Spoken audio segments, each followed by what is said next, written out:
Good morning, everyone. Welcome to Get Up with Garret. Garret is a third-generation success-credentialed real estate entrepreneur who is here to give you tips, tricks, and share stories of success. Today we have special guest Juan Maldonado. Ladies and gentlemen, Garret Bedrin. All right, good morning. That's not Dougie. In case you're wondering what happened to Dougie, he's still on the mend, enjoying his time off, rehabbing, relaxing. So we say good morning, good afternoon, and if I don't see you, good evening, Dougie. Enjoy yourself. We got our man Connor filling in. Thanks, brother. Hello. Good to see here. you. And we are fortunate today to have a friend of mine, Juan Maldonado, who is a success-proven entrepreneur in the fintech space, the startup space, and we'll be spending the morning with him, hearing about his struggles and stories of success and kind of like what's next for him. So we're excited to have him, and it's good to be back live in our Northern New Jersey, Bergen County studios. Been taking a little holiday on and off, and this will be the last episode, Connor, until probably the new fall kickoff season, I guess. Right? Got some R&R coming up myself. That's great. So first things first, this new world we live in, we were able to actually watch Juliet last night win Color War live on YouTube. And, if your kids go to any type of camp programs, they've got some type of Color War or Olympics or whatever they call it these days. And the culmination sometimes is a big event. In this case, it was called Sing, where the girls get together and they have three different songs that are kind of written and they perform. And it's really impressive. And I know we're watching live on YouTube, and then Juliet is crying. They ended up winning Color War, the blue family, right? Life's all about family, taking care of your family. And I think it was versus the gray futures, which we'll talk about probably today, the future a little. And there's Juliet with the tears of victory. She's 2-0 now, which is a much better Color War record than I ever had, to be honest. Yeah. But, welcome to the 21st century where you can actually be able to see and enjoy some of these wonderful accomplishments. My parents never could have seen this before. No, it's great to partake, especially live when you can't make it, but you can see it. Yeah. So it was just enjoyable to see that. The other funny thing I wanted to tell you, I was at my local coffee shop and kind of juice smoothie place called Beats, who I absolutely love. They've done a great job. And they had, instead of kind of the tip jar, they did a cute little take on it. It was the question of the day. I don't know if you have this one available from this morning. Question of the day. So I throw this out to the audience. What was your favorite TV show, Friends or The Office? It certainly looks like Friends was definitely dominating Michael Scott and The Office. I don't even know if some of the audience may be too young for what shows these are, right? Yeah, I'm torn. I like both. Yeah, they're both good. So I threw my dollar in the Friends because I always remember thinking about, that episode, You're My Lobster, or, We Were on a Break. Or The Couch, trying all those classic. Yeah. And I think that never dies, that kind of New York City young group of friends. I think we all know they could never afford that apartment. And it seems like today, nothing's changed. You still can't afford an apartment in New York City, unless you make $1 million or something. Yeah. And then as far as business-wise, nothing really major updates from last week, although we did regarding our big project, Hedges at Hawthorne, that we always talk about, which, if you've been following the show, is 118 luxury units here in Hawthorne, New Jersey by the train. And it has a Planet Fitness and a self-storage building. It's been a long family development. That's a lot of failures on our way there, but we got there, and in the end, it's going to be an incredible project. So we are announcing that we are the proud fireworks sponsor of Hawthorne Day, which will be September 24th. Great. So if you live in Hawthorne or near Hawthorne, Fairlawn, Paramus, Wyckoff, Glen Rock, of course, you're welcome. Come on out. They're going to have great vendors. I think they have like little petting zoo for the kids, lots of great giveaways. Sure, Dougie and Connor will probably show up and do some. It's a great event. We it's a great visited event. That last year. It was great. Yeah, we did last year. You support all the local organizations, different charitable. Everyone has a chance to kind of present what they're about. Yes. Hand out some swag. And this year for Hedges, we'll have a whole team with some giveaways, some not just giveaways. I think we're going to have some, what do you call it? Contests or something with like a wheel where, great. Where you put in to win something really great. Yeah.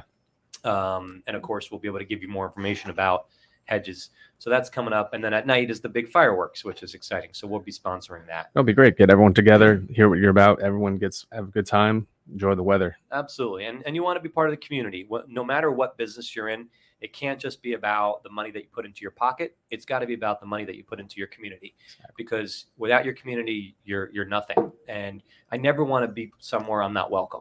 I learned that a long time ago when it comes to development and launching businesses.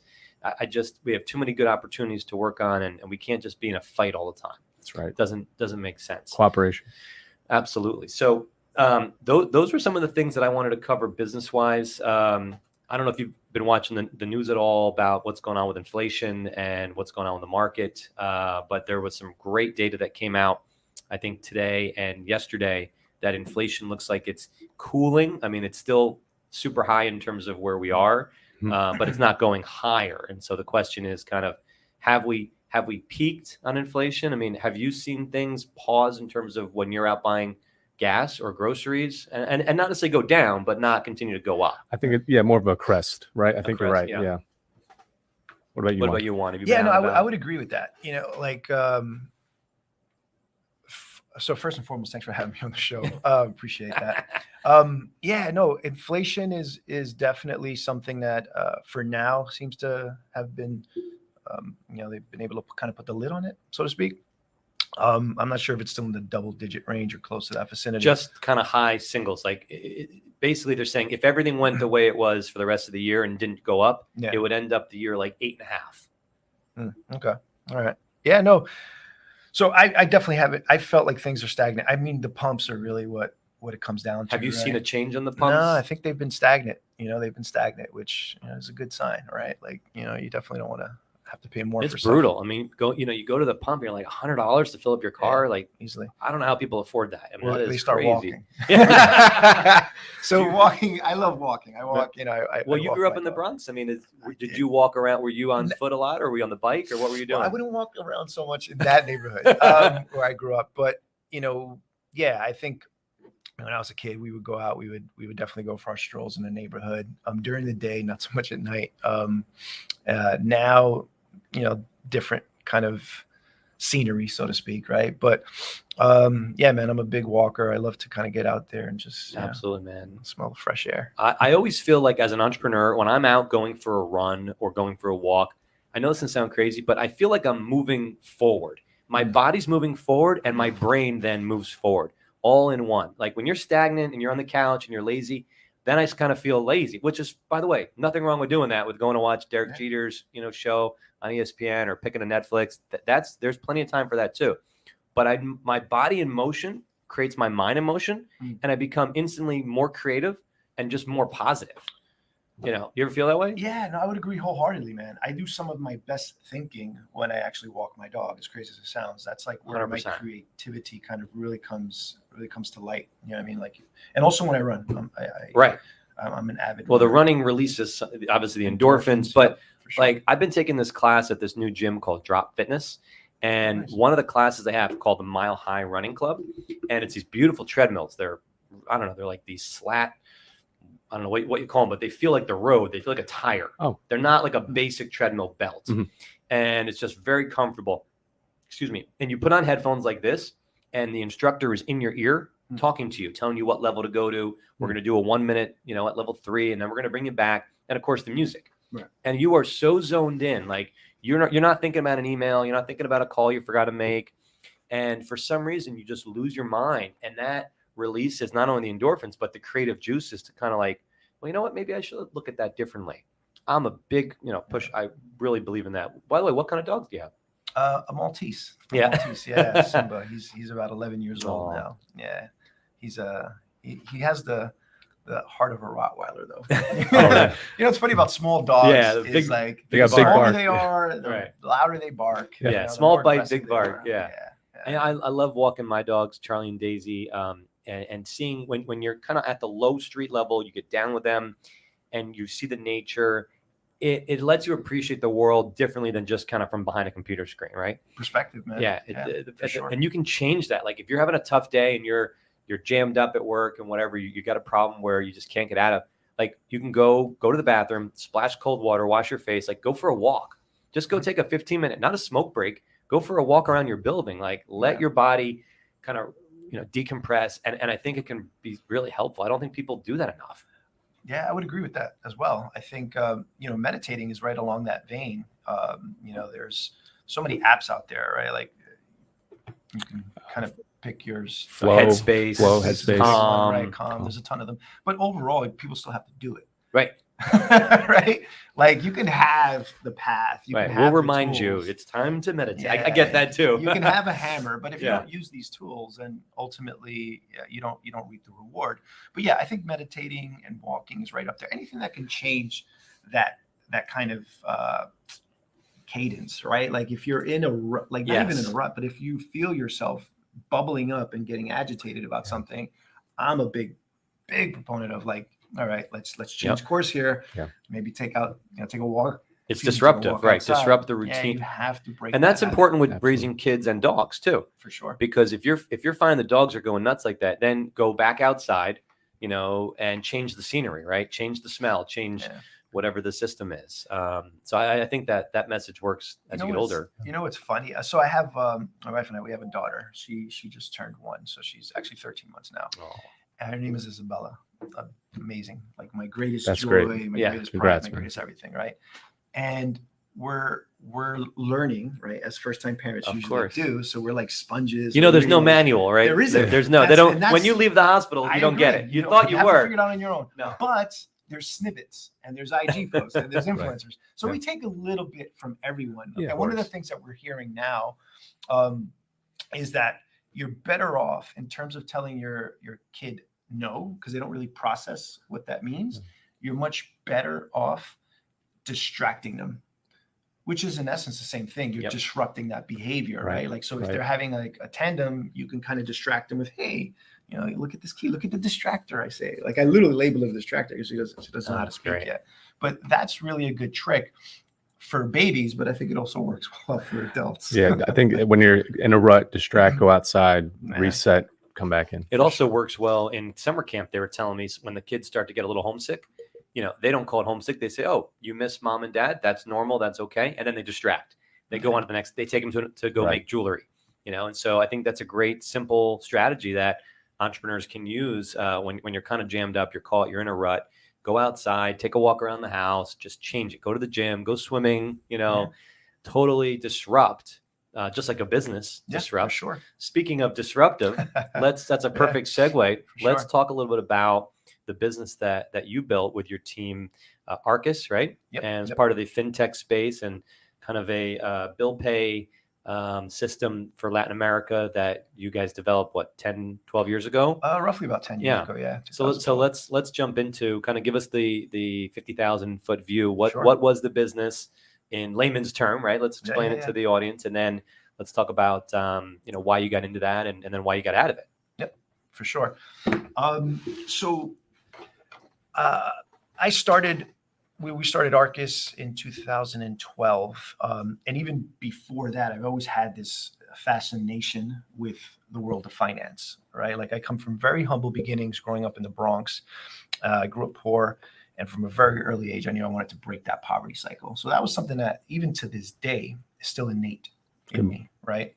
So I always had this aspiration of building my own financial service company. I didn't know quite what it would be, but I knew it was going to be a financial service company that can hopefully benefit others and allow them to break the poverty cycle. Because I was fortunate to do that at a very early age. At like 19 years old, my uncle got me into real estate, and I bought my first piece of property. And then from there, I saw the power of real estate and the power of investing, right?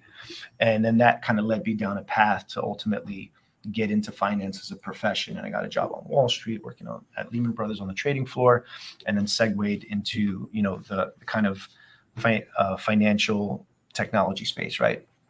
So I always had this fascination with kind of breaking that poverty cycle and bridging that wealth gap for people.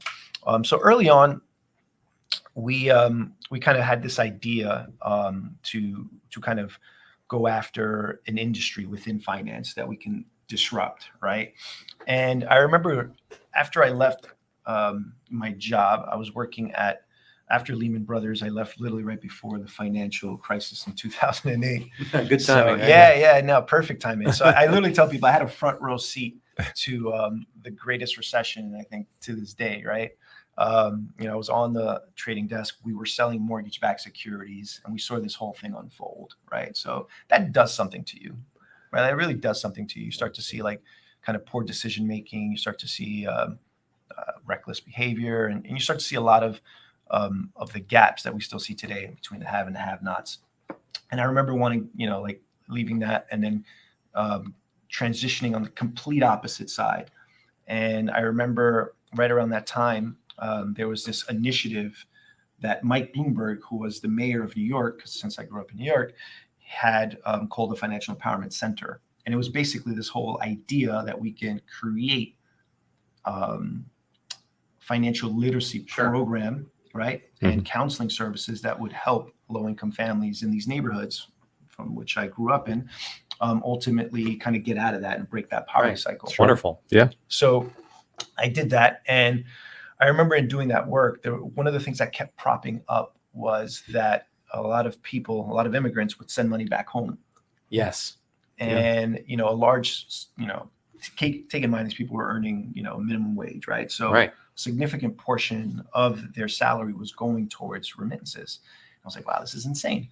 And then we would kind of dig into that a little bit, and I would do a little customer discovery work. Right. So what was the system if they want to, because I've heard this before where I'm going to send money home. And I think being young, just not really thinking about what that all meant. Right. Obviously it meant that, wherever they lived, there was not much money, and they wanted to, send it back to support their family. And maybe one day the family comes here or whatever, but what systems were in place? How did people actually do it at that time? Sure.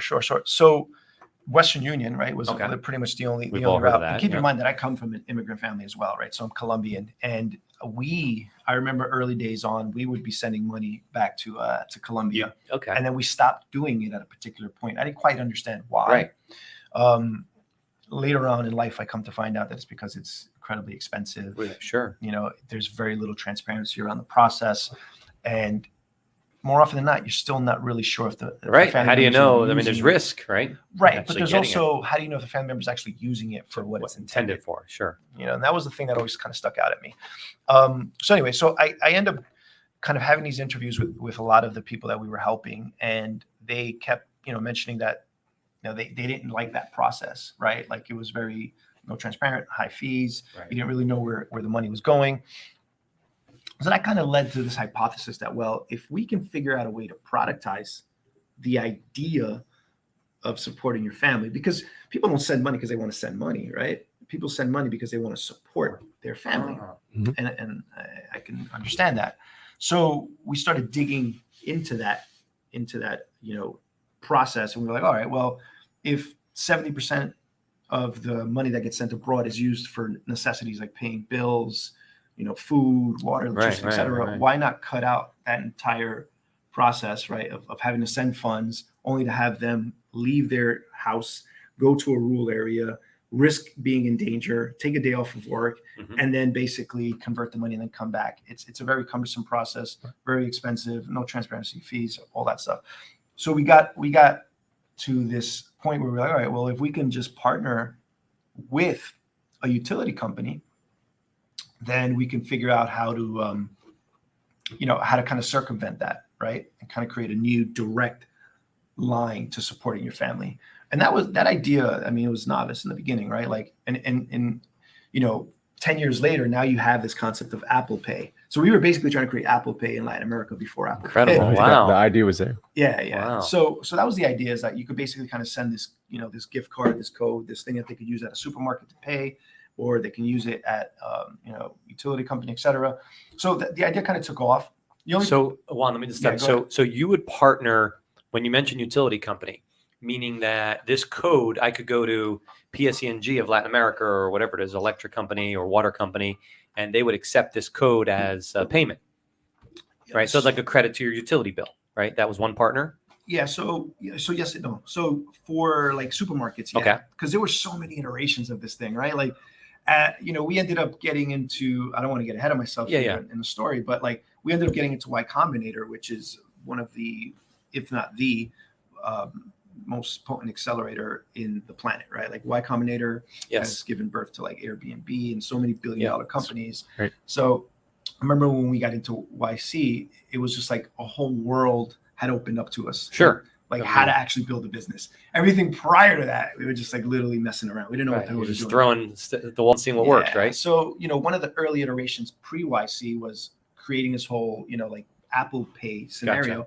primarily for supermarkets though. Okay, supermarkets. Not so much for utility companies. It wasn't until we got into Y Combinator and, we had a great advisor, great investors there, Michael Siebel, Gary Tan, so many incredible people, that we started to see that the real business model was in utility payments. Got it. Because although Latin America had a 91% mobile phone penetration, didn't have smartphones back then. It was still mainly flip phones. Gotcha. So you couldn't really send like an actual virtual card or something for them to use because it wouldn't work. Right. So we started iterating on it, and then course. we kind of landed at just direct partnerships with utility companies. Got it. And that's where that kind of idea kind of took off for us to kind of create a payment platform for utilities.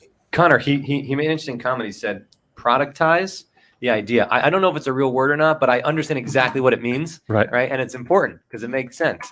Because a lot of times, you watch these Shark Tank shows and different things, and you're like, well, I had this idea. Is it a real word? We got it right here. Incredible. Yeah. I never heard it before, and I knew exactly what it meant, so I love it. Yeah. And there's actually and if it wasn't a real word, then it is now. Blame it on the public school system. Yeah. Thanks to PS9 in the Bronx. Which no longer exists.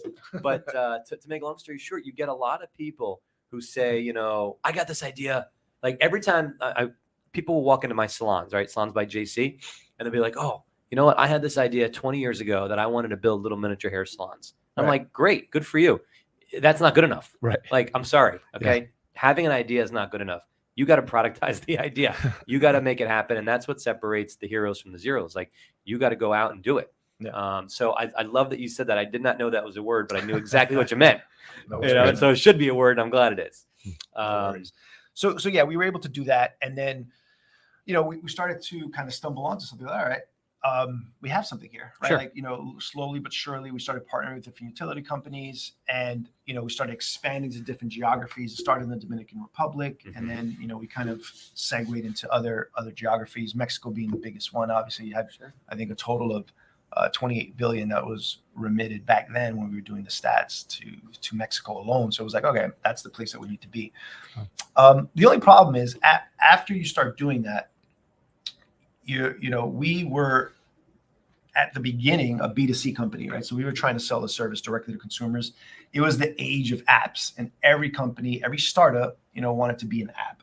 So, we were trying to do the whole app thing, and we quickly realized that wasn't going to work because you had to get licensing. There were so many legal hurdles, regulatory hurdles to overcome. So we're like, all right, let's not try to do a direct to consumer play. Let's figure out if we can convert this into a B2B play, business to business. Sure. So we kind of pivoted. I mean, we did multiple pivots to get to the point where that's an entrepreneur, right? You're always pivoting. You have to. You absolutely have to. And YC was again. Very so tell us. So let's talk about this for those that don't know what this program is. This YC, because it sounds like an incredible opportunity for you, an incubator, and this really was the catalyst to take kind of what you proved a little bit and then go to the next level. Yeah. Right. So tell us about how'd you get into it. And what is it, and how did you get into it, and then where did you go? What did you learn from there? So I'll answer that. Yeah, whatever way you want. So what we learned from it was everything, about like without a doubt. I think they just teach you to laser sharp focus on one thing. There's so much information out there, so many books. Right, so be a brain surgeon. They definitely teach you to like laser focus on one thing. I remember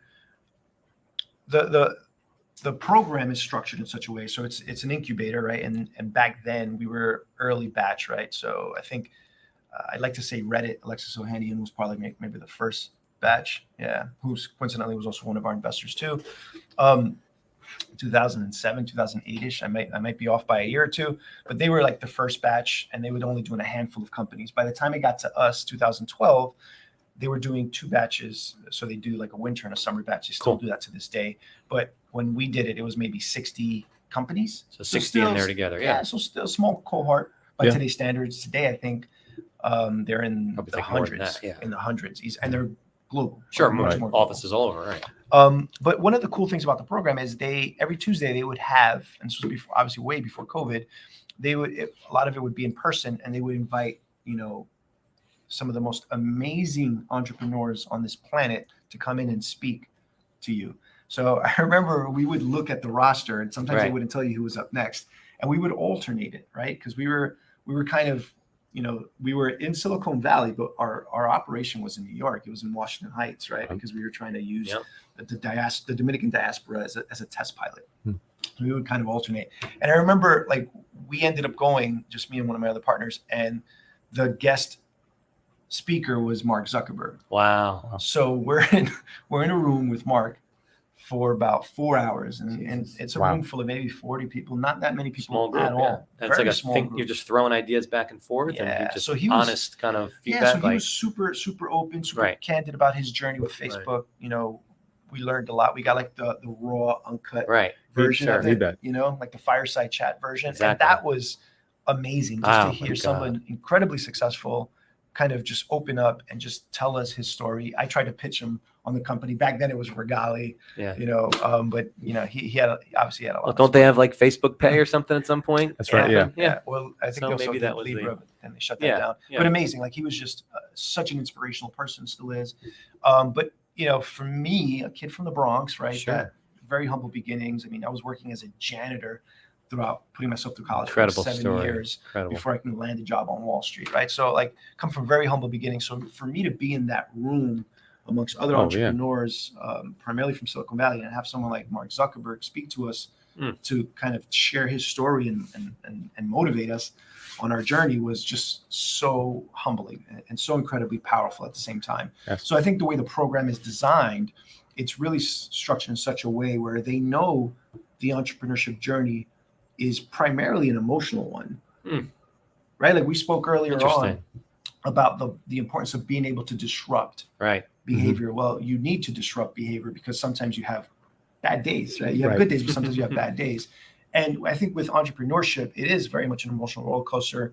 You hear the whole movement behind mental Health. Yeah, sure. It's a real thing. I think people are now opening up to it, Absolutely. but back then it wasn't really talked about that much. No. So I feel the program is really well designed in that regard. Incredibly hard to get into. Yeah, I was going to say, how many thousands of people apply, and then So back then, I think the acceptance rate is harder than Harvard, Than Harvard. Stanford. I think both. And what? So- And does it cost anything? No, or? no. They give you.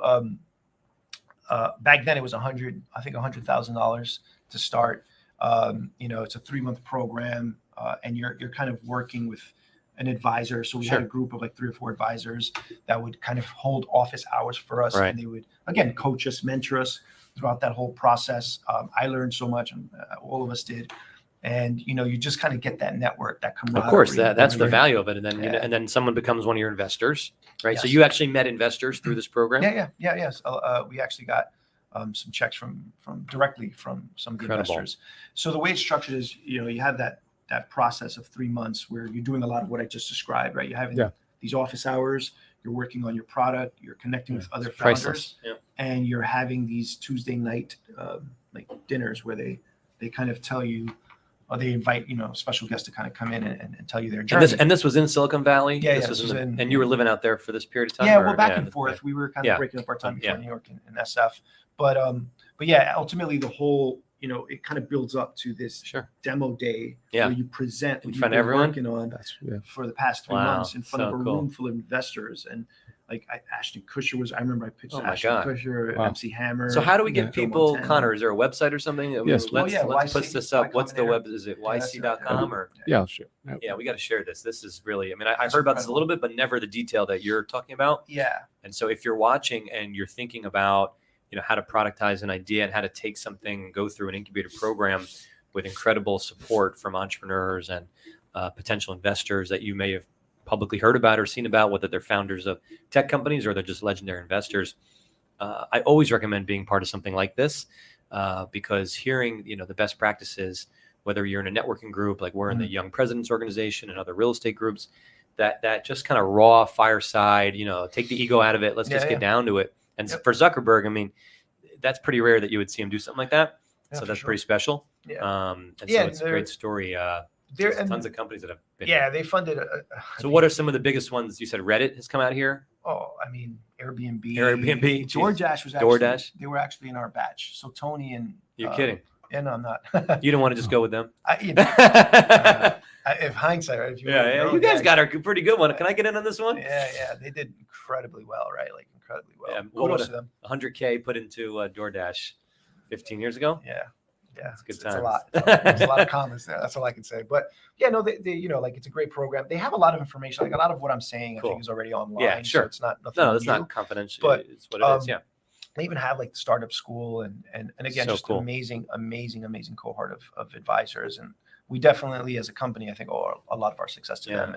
And I feel that sentiment is shared pretty much by everybody that becomes a YC company. It's a very like close-knit group and So now people who you took Arcus Yeah. to a certain level that you felt peaked, or Yep. there something happened and you had an exit. Take us through for there. sure. What For was sure, the for sure. thought process in getting out and moving on? Yeah, no, so great question. So we, kind of going back to early days, back then it was Regali. Regali, Right? sorry. So Okay. one of the things that we were doing, as I mentioned, was primarily cross-border payments. So US to Latin America. And one of the reasons why we kind of, we had to pivot out of that was because we, after a certain point, once we became a B2B company selling the software SaaS company, we kind of ran out of customers. Like after What does that mean? My- I always hear that SaaS, software as a service. Yeah. Yeah. So we were, basically selling our software. Yep, yep. Was That's that it. That's the was biz, right? the B2B. business. So, we were partnering, selling it to local merchants, local mom and pops, Right. and then eventually MasterCard, eventually MoneyGram and Western Union. And those two were incredibly long, right? Like, so the sales cycle for those two, I should say, Long cycle. so we had a choice to make. Either we can stay on the course Okay. and not really grow what we would need to, or we can kind of pivot out of this business, instead of waiting for like Western Union to kind of come around and finalize, because we were in talks with them and all that. But, it was like a 3-year, 4-year Right. horizon, right? Right. With those guys. So we ended up pivoting into trying to sell the service to banks in the Right. US. And that became very difficult to do because Sure. they labeled us MSB, money service business. Whole new regulations, right? Yeah. That opened up. So what we thought was like, okay, well, if we already have the connections in Mexico and Latin America, Right. why not just sell the service directly there? Because one of the things that we failed to realize was we made bill payment easy for a very subset. Like, think about it. Like, Right. how many people pay another person's bill in another country? Right. Small group. Small group. Yeah. And we Very were small succeeding niche. at that. Yeah. It was just a small, Yeah. small pie. So we were like, all right, well, if we already fixed the problem, let's Right. just change the customer. Gotcha. So we ended up actually partnering with local like stores. We turned like companies like 7-Eleven became our point of sale. So you can actually go and pay your bill there Okay. in Mexico, That's right? cool. Or Walmart in Mexico, or any like local like store, like supermarket chain in Latin America. You were able to basically go there and pay your bills because we already had the merchant side of the Sure. utility company side of the equation figured out by partnering with them early on. And did you bring them like a little terminal that hooked into their No, computer it or was whatever? all- It was just software. It was yeah, just it was all like through APIs. Gotcha. It was just kind of connecting the pipe, so to speak. But anyway, so we did that, and then we started to grow the business, and it really started to take off. And we had to change the name from Regali to Arcus because our investors kept telling us, "Listen, you're not going to land these big banking clients Right. unless you change your name because your name is synonymous with money transfer, and there's like a ton of red flags if you want to do any business with the bank. Compliance has to approve Sure. it, et cetera." Sure. So we were able to kind of like finally bite the bullet, and we changed it from Regali to Arcus in like 2000. The years are a little blurred to me now, but 2016, 2017-ish, I think, around that time maybe, we changed the name, and that's really when we became more of a Latin America focused company. Sure. We still had operations in New York. We still were kind of creating new products, but we were primarily a Latin America based company. And did you sell to MasterCard?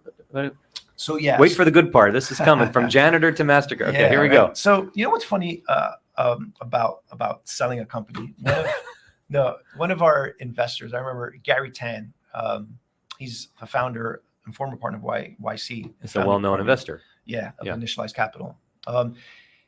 He said companies aren't sold.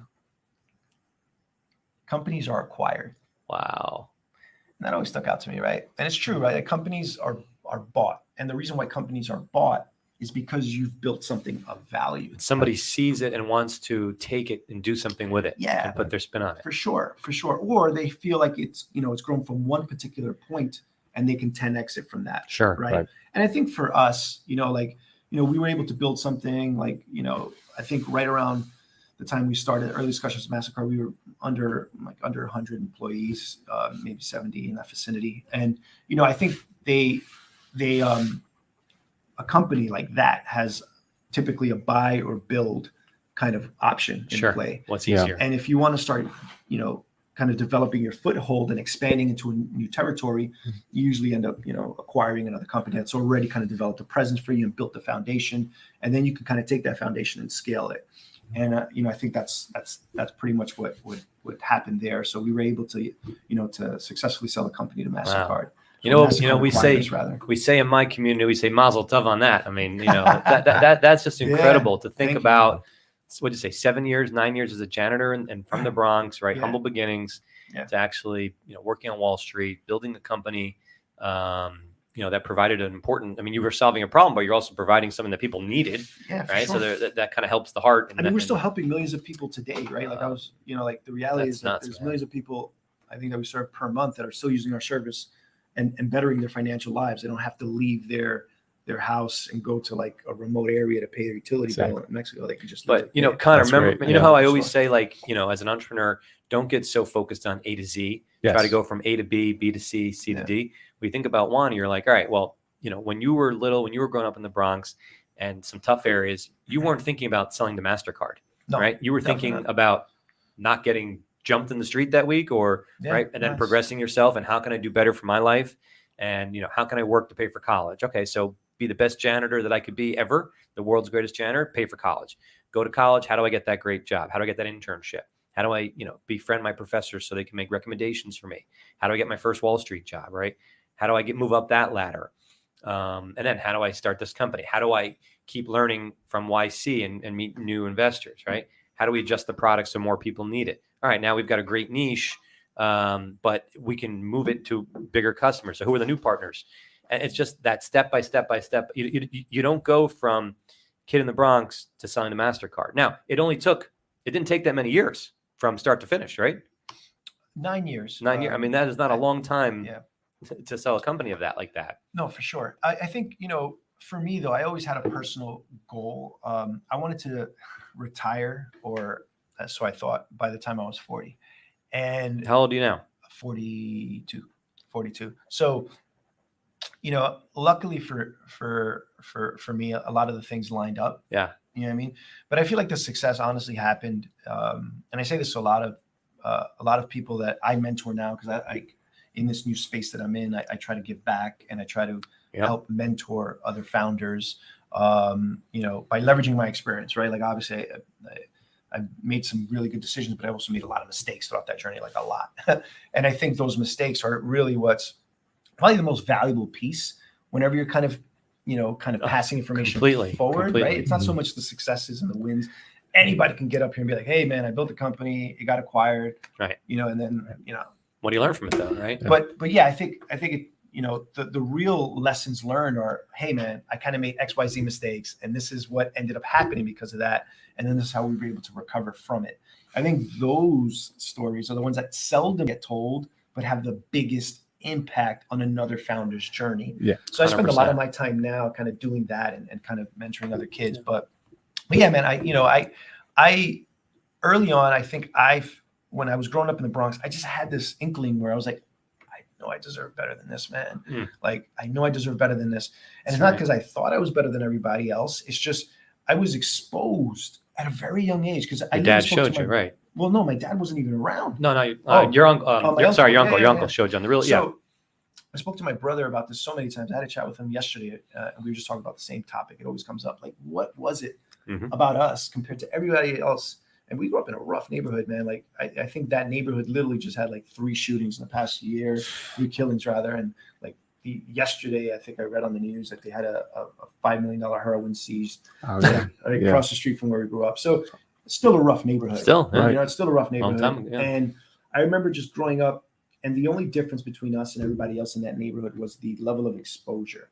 And what I mean by that is we had family in other places. We had family that lived in Queens. in nicer areas. Gotcha. So we got to see a very different world Sure. than everyone Right. else around us. And I think that helped And shape that inspired, our yeah. perspective for sure. And then that kind of, created like that domino effect. And then at an early age, luckily through my uncle who Yeah, was a your uncle. janitor, he got me a job there, and then Exactly. he kind of mentored me. So, Yeah. so for example, would you say that some recommendation would be no matter where you come from and where you are now in your life, right? No matter how little of what you have, let's say, right? Right. And instead of focusing on that, focus on showing your children what you can have, right? So don't focus on that negative part. Take them to other parts of the city, culture them, take them and try to travel, and whatever you can afford, go somewhere else where you can see where success is blooming, where opportunity is blooming, right? Educating and kids are impressionable. They're like sponges, right? They may not Mhm. understand what you're saying at that moment, but in their mind, they're going to take that back with them. And then they're going to kind of, hold on to that through time. And that will develop and be an important part to their foundation and how they look at their future success. Would you agree with that? For sure. I think, course. now as a father, I think that's like Yeah. my With Isabella, right? And priority number one, right? That's Right. my Yes. primary job. So one of the founders of Airbnb actually just, kind of transitioned and stepped down, I think last week or two. okay. I don't know if it was all over, Twitter and stuff. And he said, something I thought was pretty crafty. He said, he's like, I'm leaving after a 12-year amazing journey Right. to work on this new venture called parenthood. And he's, I think, in his That's awesome. 40 or 41.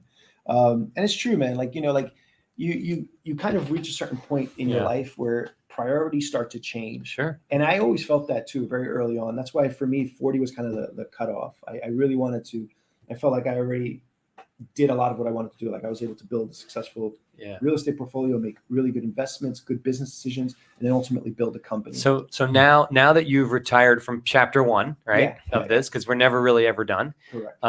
Let's talk about what's next for you. What are you interested in learning more about? What are you passionate about? And I don't know. I mean, do you want to start with Dougie's sneaker collection over here? Do you want to start flipping sneakers and flipping kicks with us? I mean, have you looked, obviously from your uncle telling you years ago, have you gotten to any, commercial real estate investments? Is that something you want to talk a little bit about and understand that? No, for sure. It's definitely something I'm interested in. Definitely something I see myself doing. Yeah.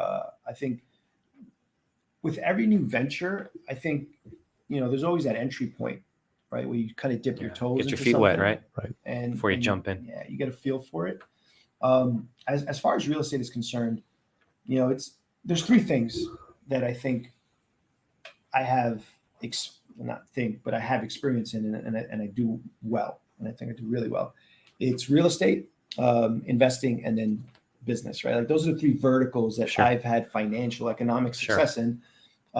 So it makes sense that I would probably double down on those three Yeah. efforts. For sure. So with business, like I don't necessarily know if I'm going to go out and start another startup. I think I'll never say never to anything, but Right, but you're not going to go move to Silicon Valley now with a baby, Yeah, and yeah. that Exactly. part is done. correct. Yeah, So I can still Fair stay enough. within that ecosystem and Right. still be part of that by wearing an angel investor hat and wearing a mentor hat and helping like the future absolutely. Juans or the future Of Juanchos, course. as my family calls me, of the world, and that kind of came from that similar background and kind of help show them a way forward.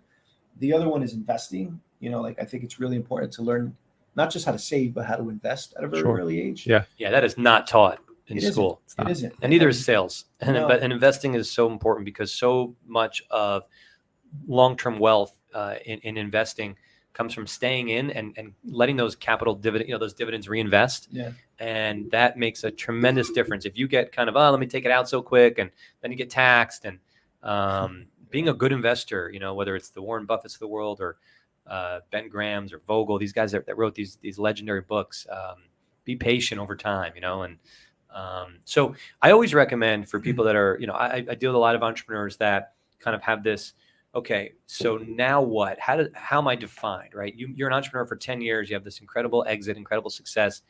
And it's like, wait a minute, you look in the mirror and you're like, well, who am I? And it's very tough. Some people will struggle. They'll take the summer off. I remember when my dad and uncle sold their business, my dad kind of took the summer off, and then he's like, all right, now what do I do?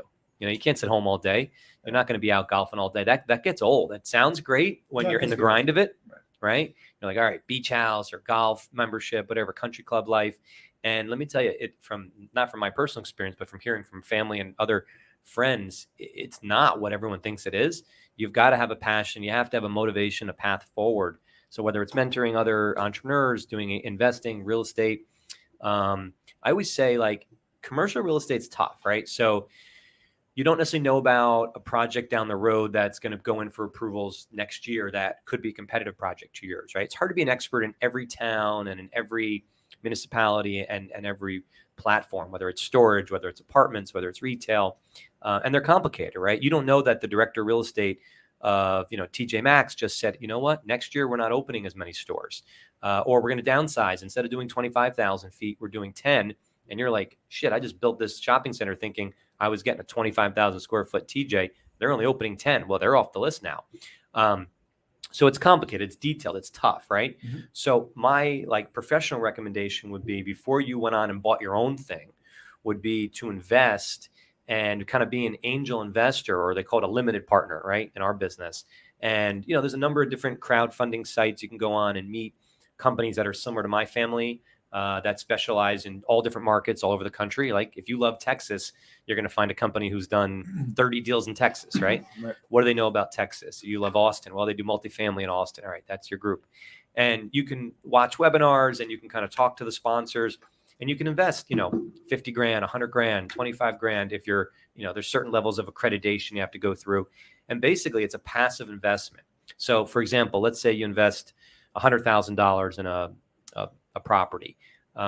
We just did this. So we just sold our Hilltop house, multifamily I was telling you about in Winston-Salem, North Carolina, when we had dinner. So had you invested, let's say $100,000, right? You would have got $8,000 a year for 3 years. Now, during the hold period, there were times when we couldn't pay you the 8% because of, whether COVID or operation. So, but we always owed it to you. It accrued. So now when we sell the transaction, the first thing we do is make sure you got the 8% per year. That's like your what's called preferred return, or your dividend, whatever you want to call it. Then we give you your money back. And then the balance of the profit goes into a share where it's like 75 cents to you, 25 cents to me, until the computer says you actually made a 14% IRR. After that, let's say there's another $100,000 left, it would go 600,000 to the investors, 400,000 to the sponsor. So 60-40. So basically the sponsor, which is either my company or these other companies I mentioned in Texas or Florida, wherever they are, they're incentivized to, as the deal gets better, their share gets bigger. So you're protected because you get the first cut, you're preferred, right? But if it goes really, really good, the sponsor gets a bigger cut, which investors seem to love because they obviously are kind of skin in the game. They're both, playing together. So the deal that we just did, basically you doubled your money over 3 years, right? When you add up the 8% you got plus the appreciation, you got like a little over a 2.0. I think it was a 2.0 equity multiple in 3 years. So, 2x? Yeah. So, I mean, look, 2x is not so great if it took 20 years. If 2x took 10 years, that's like 10% a year, simple math, right? But if 2x took 3 years, now I give you the money back and you're like, I'm going to do the next thing, right? So yeah, that was a healthy return for our investors, knock on wood. I mean, not everyone's like that, of course. But that's what I always recommend. If you're thinking about, if you're in a situation like Juan, where you've had an exit, now you've got some capital, you thinking about what's the next step, you want to put it out there. You're not just going to put it in a CD or bank is going to pay you nothing. You got to put it to work. And something like getting your feet wet with another company, having a limited partnership, after you do your due diligence, make sure you're comfortable with the sponsor, make sure they return your call, and that you can get the owner or the top people on the phone and talk to them. That's a great way, because then you can learn the business. You're not on the hook personally, you're not on the loan docs. Like, God forbid the property goes bad. Yeah, you're going to lose your 50K or your initial investment, but that's it. No one's coming after you for anything else. Right. You're capped. Yeah. So that's my recommendation to you, to try it out once or twice with another company. And then if you love it and you're excited about it, you learn about it, then you could kind of try something on your own. Although with the bigger companies, you're going to kind of get like a slice of a bigger pie. I don't know if it was you or someone else that told me you'd rather have a slice of a watermelon than the whole lemon. Well, so I think what I said was, when we had dinner, I'd rather own 1% of a $1 billion company than own 50% of a $100,000 company. Right. Any day of the week. Right? Absolutely. So I think you just got to have that big picture mindset. I think. For sure. You know. But, Absolutely. yeah. No, real estate's fascinating, man. I think I still consider myself a novice. Yeah. I think there's so much to learn. I'm part of like 1 or 2 investment, Groups of groups, you know, where they kind of talk and meet up about certain topics. I think it's real great. estate. I think it's great. It is. I think real estate is interesting because right now I remember seeing this this index that they tracked for the past 75 years. Mhm.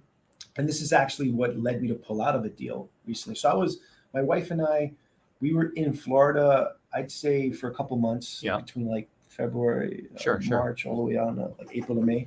And we were down there to visit family and also meet some startups that I'm Yeah. working with, and also to look at real estate. Absolutely. Miami was blowing up. Right? Miami's hot. I have some friends that moved down there. But while I was down there, I started talking to people, and everybody kept saying, "Oh, it's insane. Everything's like increasing, rents, prices, etc." They are. And then I took a look at this index that actually one of the founders of this company that I advise on brought to me, and he was like, it tracked the U.S. Household price to the U.S. household income for the past 75 years. Historically, it's been at like 4.5x. I think I might have told You you. did tell me this. Yeah. This is very And, concerning to you. Yeah, it was because it jumped out and it kind of told me that. Right. It's out of whack. Right. And the 2 times where it was at 6.8 and 6.3 were 1954 and I think 2008. Right. So that tells you that there was some bubble absolutely coming. a bubble. Yeah. Now, well, I mean, last time I checked, it was like at 7 something, but Wow. still significantly higher Yeah. Right. than That's great data. 4.5. Yeah. No, yeah. just be patient. So Absolutely. yeah, that's where I'm going with this. Is like my point is, yeah, real estate's amazing asset class, one of the best asset classes to invest in if you want to, kind of create wealth. I think right now we're getting close to things bottoming out. Once things do start to bottom out, then I think it's going to create an amazing opportunity for people to scoop up. Yeah, some good that's deals. exciting. All right, so now Juan, we're gonna finish up, and we're gonna go to our lightning round. Every Let's do guest of the Get Up with Garret show has to go through the lightning round. Just keep it simple. The first fun Sure. things that pop into your head, Sounds right? You good. don't have to overthink it. Okay. Connor, you tell us when you're ready with our little time clock. I know I caught you. Yep. We're good to go. Ready? Good to go. All right, ready? So I'm going to see Lady Gaga tonight. I'm excited. What's your first concert? Best concert? Oh man, Jay-Z. All the way. Jay-Z and Friends. Yeah, when he had that issue with R. Kelly and all of his friends. Amazing. Big All Jay-Z right. fan. So I know that one day you and I could possibly go to outer space together. Would love to travel. Who's going to take us? Musk, Bezos, or Branson? Who do you trust? Musk all the way. Musk man. all the way. Yeah, that guy's a beast. All right. What's a great either a business book or healthy lifestyle, some type of great book you'd recommend to up and coming entrepreneurs? I would say there's a lot of them, but The Hard Thing About Hard Things by Mark Anderson, I believe. Awesome. It's a really Awesome. solid book. Hi, So- everybody. Oops, sorry. you got Julia in the background. I had that loop. My That was an old apologies. audio. So I always take pictures of people's license plates that I think are interesting, that are vanity plates. I grew up seeing those, and I'll post them on Instagram. I know you're not a big Instagram guy, you said, but if you had to have a fun vanity plate on your car or a fun Instagram handle, give me something funny that would jump out for you. Oof. Damn, that's a good one. One that would jump out. I can't really We can think of skip it. anything. All right, we'll I pass can't it. think of anything All right, right last now. question. Sorry. What's a goal you want me to remind you of a year from now? Impact. Like am I really creating the impact that I should be in this world? Beautiful. That's Beautiful. All right, man, you did it. You survived the lightning round. Dun-dun. Get Up with Garret show. So if anybody wants to reach out to Juan, you want to pick his brain a little bit, you want to go to Elia's, have a drink, maybe Yeah. dance on the table, Let's do it. and get some information about a real proven success credentialed entrepreneur, check out right below here. That's his Twitter. Yep. that's Right. what I have. So we know he loves Elon Musk, so you can definitely tweet him there. You can talk about, is Elon going to buy Twitter? It just sold $9 billion to free up a Twitter of Tesla stock to Right. potentially pay for it. They're gonna make them So- buy it, right? If they make him buy it, which would probably be like the largest, Forced acquisition. forced acquisition. And It's amazing. there's a term that I'm blanking on in a contract. Right of I'll first refusal. I'll come back to it. When you break a contract, specific performance that Okay. would be actually like you have to go through with it, right? Mhm. Because it's so detrimental what you've done to the company, and this would probably be the largest example in the history of business Yeah. Oh, you're right. of it happening of that that clause being used, let's say. Yeah. Yeah. So that's exciting. We'll see what happens there. We'll update everyone. So reach out to Juan. He's an awesome guy, great person, great entrepreneur. Thank you. And I already feel like I've known you forever and want to hang out Likewise, more. Likewise, And of course, anything you ever want to talk about real estate, just reach out. We can always look at things together and get some ideas and get the juices flowing. And if you ever have any questions and you want to email the show, we will answer your comments, questions live and get back to you. So we've got an email, getupwithgarret. That's 2 R's and 1 T in Garrett. You can thank my mom for that, @gmail.com. And we're going to take a few weeks off, but we'll be back in September. And just want to wish everyone a healthy end of the summer. Make sure to live your life with the fullness of your heart and be out there, do for others. And remember, the more you give, the more you get. Connor, take us out, buddy. We'll see you next time with Get Up with Garrett. Thank you for watching.